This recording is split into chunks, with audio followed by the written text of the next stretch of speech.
Both my parents were immigrants. My father was Gallego from northern Spain. My mother was from Borsicane, which is a little town in the middle of the Irish Republic. They were IRA her whole life. She was involved. Her brother spent 2 years in a British prison, for activism with the IRA during the Troubles in it started in 1916, and even went into the Civil War in 1921. Both of my parents had civil wars in their countries while they were living in the United States, and my mother had 12 pregnancies. There were 10 survived, 9 boys and 1 girl. And I was the first one born in the United States. My older siblings were all one born in Ireland, and the rest born in Bermuda. My dad got transferred around. He worked for the National Cash Register Company.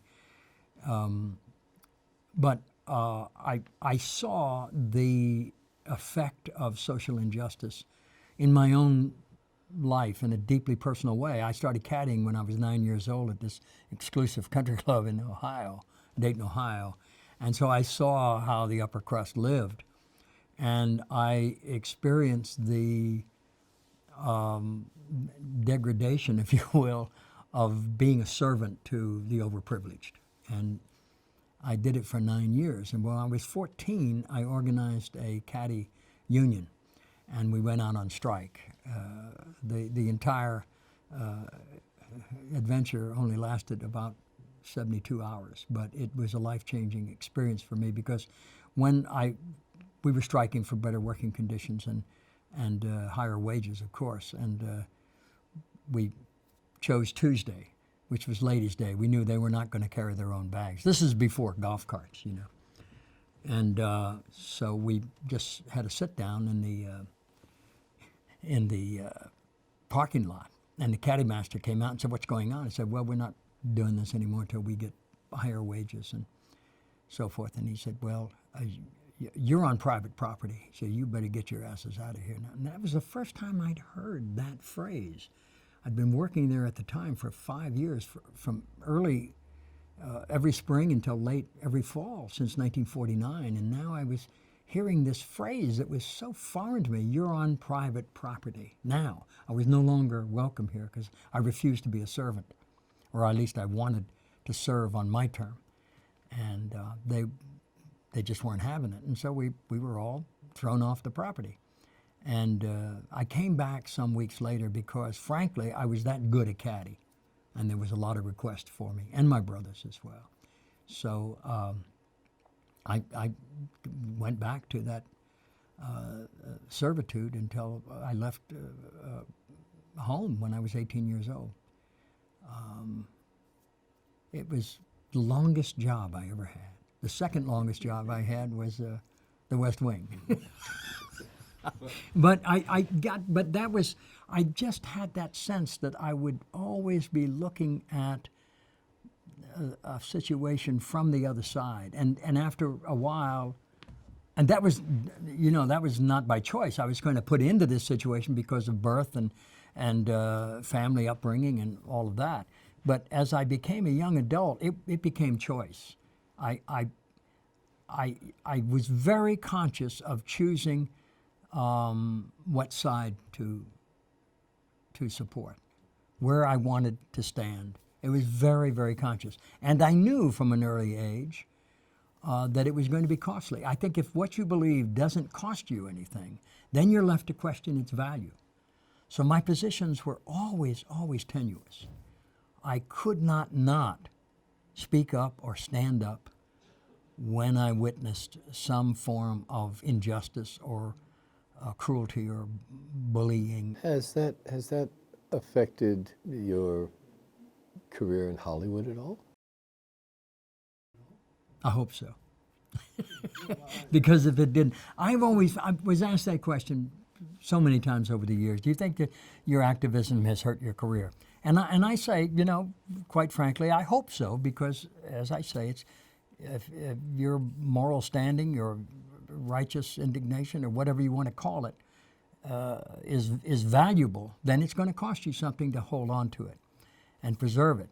And if not, then you're left to question its value. So yeah, But I always like to think that I may have gotten as much work as I lost because of those stands, because there were a lot of good and decent people in Hollywood that hired me despite public opinion or even some professional opinion about my stance on things, you know. So, but I didn't have nearly as difficult a time as some of the real heroes in our profession over the years, and mainly Jane Fonda, you know, who became friends with later. She was my first hero in this business.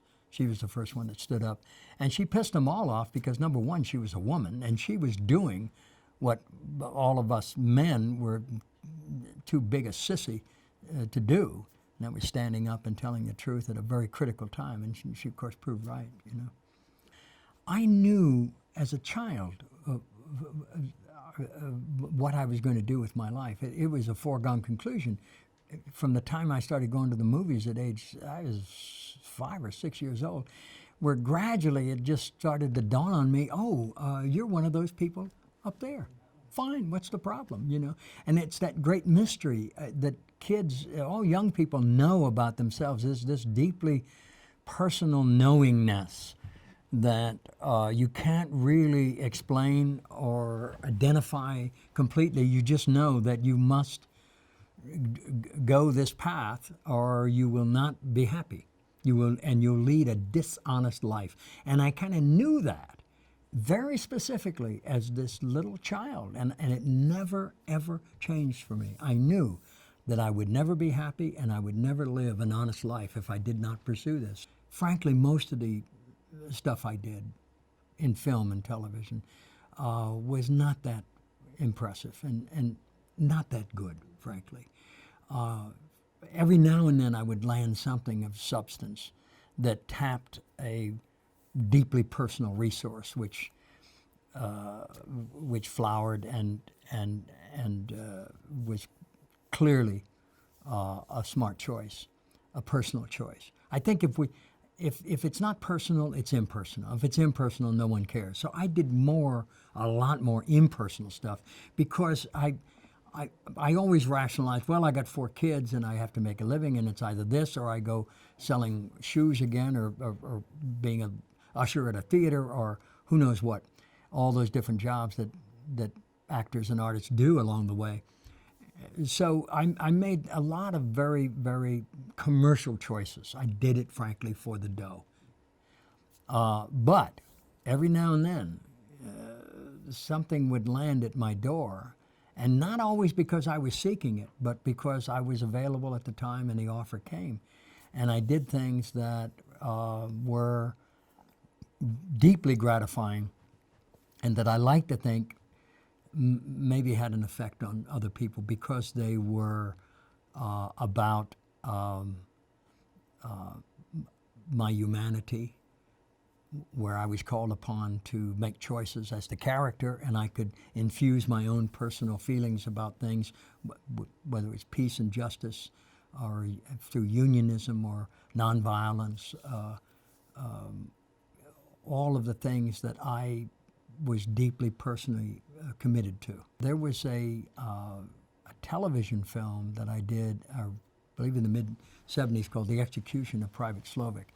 And it was the true story of a young fellow who was drafted, although he shouldn't have been. He was not physically or psychologically capable of becoming a combat soldier, but he ended up in combat, and he was in the invasion of Europe, and he decided he just couldn't bear it anymore, and he just gave up his rifle and said that he wouldn't fight anymore, and he was tried, convicted, and shot in a firing squad in France.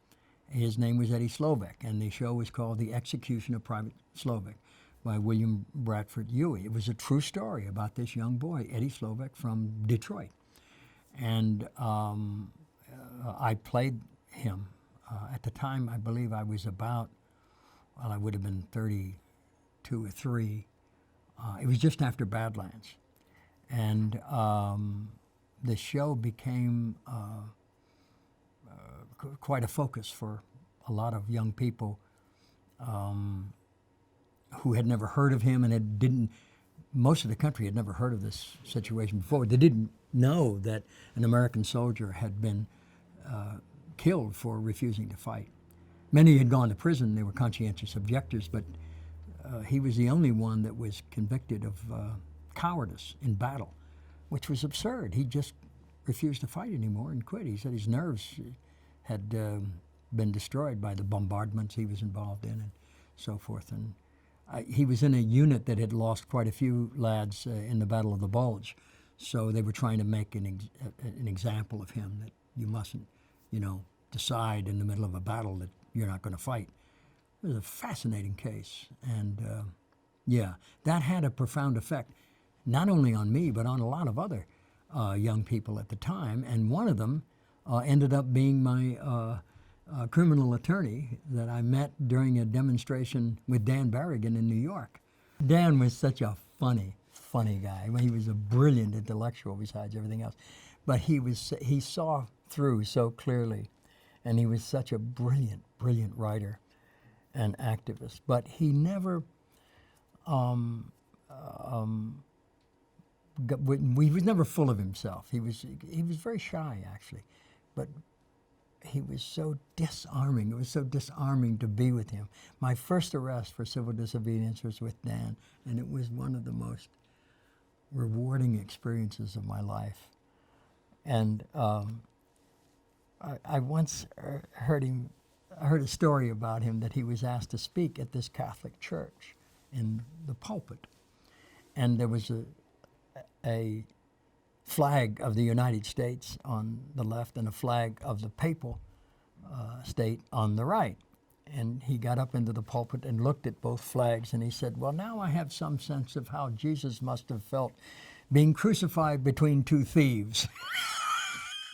I had heard about Dan for many years. I grew up in New York. I mean, I was in New York for the entire 60s, so I was involved in the civil rights protests and the anti-war movement, but I'd never gone to the extent of being arrested at a demonstration. I had attended, but never crossed the line, so to speak. And I heard something that Dan said after his conviction for the Catonsville 9 action in 1968, and he was going to prison after the trial, and he went on the lam. He went underground, and he would surface every now and then at rallies, peace rallies, and he kept the pressure on the FBI, and he did it with a great sense of humor, but with great clear purpose. And just before he was captured, he was at a gathering of friends, and he was urging them to protest, and if necessary, to go to jail. You're going to have to go to jail to end this war. And somebody said, "Oh, Father Berrigan, it's all well and good for you to go to jail. You don't have any children. What about us? We have children. What's going to happen to our children if we go to jail?" And Dan Berrigan said, "What's going to happen to them if you don't?" And that's it. May the truth live in my mind, on my lips, and in my heart. Some stood up once and sat down. Some walked a mile and walked away. Some stood up twice, then sat down. "I've had it," they said. Some walked 2 miles, then walked away. "It's too much," they cried. Some stood and stood and stood. They were taken for fools. They were taken for being taken in. Some walked and walked and walked. They walked the earth. They walked the waters. They walked the air. "Why do you stand?" they were asked, "and why do you walk?" "Because of the children," they said, "and because of the heart, and because of the bread. Because the cause is the heart's beat, and the children born, and the risen bread." Amen. Daniel Berrigan. There were so many examples of actors specifically that have spoken out against social justice or war and all of the great issues of our time, and they have been criticized by the media and by a lot of their fellow actors, and generally by the political norms of the time. That, well, you're just an actor. What do you know about what's going on? Mind your own damn business, and stop interfering with what's going down. Just none of your. Well, okay, but as we well know, you don't have to be a genius to have a public life, and get paid for it, get voted to it.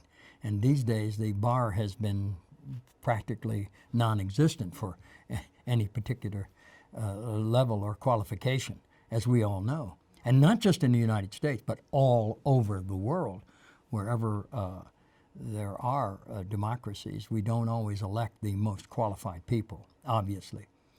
But you have to be willing to accept being called out for lack of professional knowledge on a subject when it's clear that it is a social injustice that needs to be addressed. So you don't have to have a college degree to know when somebody is being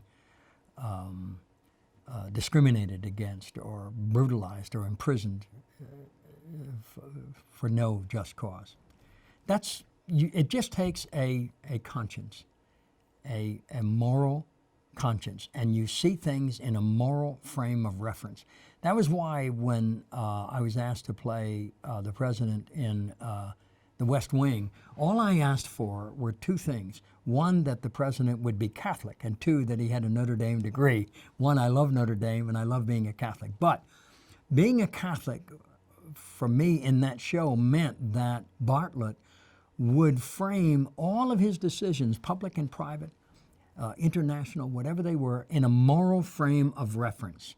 He would have to take a deeply personal responsibility for his actions or non-actions, whatever the issue was. And I wanted that specifically. And Aaron Sorkin said, absolutely, that's where I want to go as well. So I was once asked, would I have played Bartlett if he had been a Republican? And I said, without hesitation, as long as Aaron Sorkin wrote him, I would play him, because I knew it would be an honest presentation, and that was the end of it. But as far as stepping out of the kind of professional background into the public arena to draw attention to or to protest some injustice, some form of discrimination or immoral public policy, that just seemed to me to be the natural progression of what I was trying to live, which is an honest life. And I think all of us are trying to live honest lives. We don't always know if we're in the honest arena, if you will, but the society would tell us. I always knew I was doing the right thing if I drew the most criticism. I said, okay. Because you had to go against the majority opinion, whether it was going to war. Specifically, I remember a lot of us in the business opposed the war in Iraq, the first war, George Bush 41's war with the invasion of Iraq. We knew it was immoral. We knew it was a lie. We knew that Saddam Hussein did not have any weapons of mass destruction, and that it was a grab for power and oil and regime change. But it was covered in this business of that he was a rogue leader and a dictator, and he had nuclear weapons, and we're all going to be the worst for it. Well, we're the worst because we accepted that crap, and we went to war, and several 100,000 Iraqis died, and nearly 6,000 American lads died. And they're still dying in the region, So we began this state of perpetual war. And the leadership, with the possible exception of President Obama since then, has been gung-ho about these wars in Afghanistan and Iraq and Syria as well. But at any rate, you are left with your own conscience in all of these issues. somebody is being brutalized. People are dying. And for me personally, I'm a pacifist. I mean, I get mad as hell and I do sometimes violent things. But I would like to think that I would not kill anyone for any reason whatsoever. And I think that when that is part of your life, I mean, I find it difficult to kill insects when they get in the house. We find a spider in the house. I've learned how to cup it and throw it out in the garden. I studied earth and ocean science for one semester in Ireland after I left the West Wing, and it was one of the great experiences of my life. But I learned an awful lot about how to protect the environment and how precious it really was. And so I think that corresponds with our inner environment. If we are nurturing our humanity and accepting the responsibility for protecting the humanity, the lives really of others, then we're on the right path. And sometimes it gets very, very costly because so often we just want to be on the side that's winning. You say, oh, Christ can't. Is there any easy, could you take this cup away, please? Or all right, could you pour a little bit out? No. Could you put a little sugar in it? No. We are confronted with accepting the cup as offered, not altered. But our human instinct is clearly wanting to take the easy way out. And there is no easy way out because either you accept it now or tomorrow or down the road or someone behind you that you love dearly is going to have to do what you refuse to do. So it's a question of personal leadership. You don't really have any illusions that you're going to change the situation or change anyone's minds, but you know that you're going to change your own and you're going to further nurture that sense of your own personal humanity, that it's valuable. And if it's not recognized as such anywhere else but within your being, that's fine. You may be the only one that you change or influence, and that's changing enough. I never did any serious time. Most of my sentencing was community service or probation, but the only regret about having been arrested for social justice as many times as I was is that I didn't start earlier and that I wasn't arrested more, because it had the most profound effect. And during one arrest here in Los Angeles, during the war in El Salvador, when the Jesuits were murdered, there were 6 Jesuits, and their housekeeper and her daughter were murdered by the regime in El Salvador. They were backed by the American government. And we started protesting. Every Wednesday morning we would meet at La Placita downtown and march to the courthouse and shut it down. We'd chain ourselves to the courthouse. And this went on for months, and I had accumulated about 13 arrests. And I came to a federal judge eventually, this lady who said, what are we going to do with you? You're just going to keep down. I said, I hope so. She said, well, I don't think it's going to do any good to put you in jail. Would you do community service? I will, I said. So she sent me to a wonderful place that I stayed for many years. I worked off my hours, but I stayed there about 10 years in Venice at a place called Bread and Roses, run by the St. Joseph's Center. But at any rate, during one of these arrests, a friend of mine said, oh my God, look who's over there. That's Reverend Jim Lawson. I said, oh my God, really, that's him? Yes, you remember yes, he was a great friend of Reverend King. Reverend King sent him to Memphis, and he started the nonviolent work there, and then he begged Reverend King to come and stand with the garbage workers, and Reverend King was killed during that thing. Well, during our incarceration,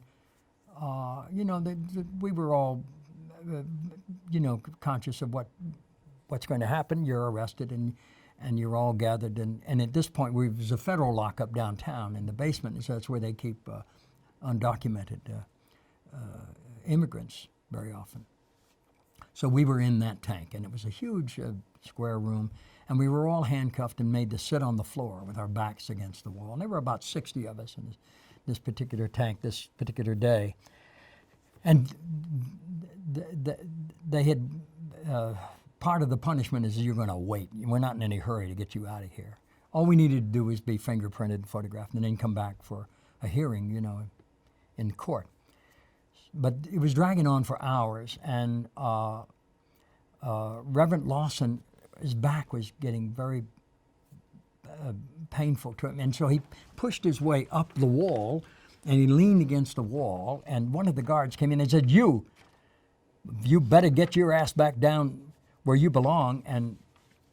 And Reverend Lawson said, I'm sorry, sir, but my back is killing me. I'd love to accommodate your orders, but I cannot do it, so please let me. He said, I'm telling you, mister, you better get your ass down there or you're going to regret it. And he said, I'm terribly sorry, but I just can't do that. And I was gripped by his spirit, and I shimmied up the wall.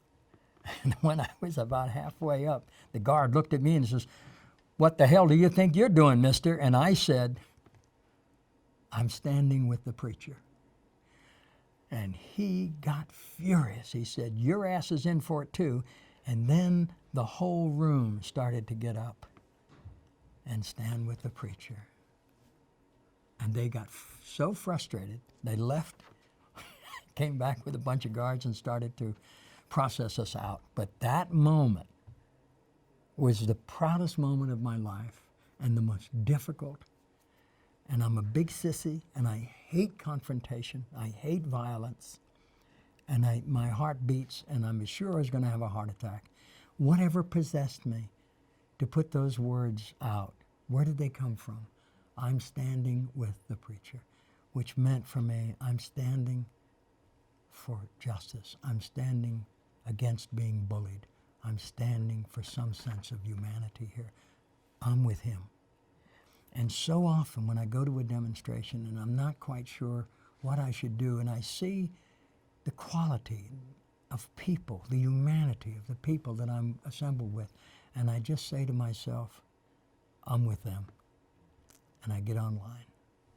And that's it. That's all I've tried to do with my activism.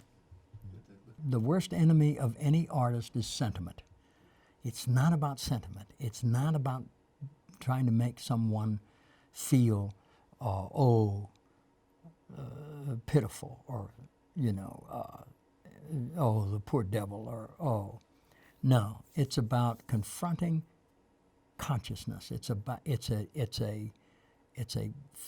flash of light on the truth, and it's not always pleasant. And very often we have to turn away. We say, "Oh my God, the little girl running towards us had just been napalmed."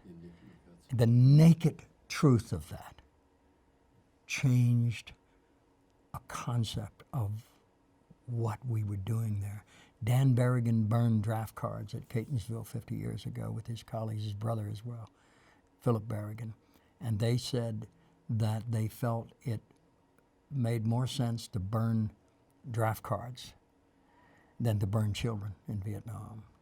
It's so clear.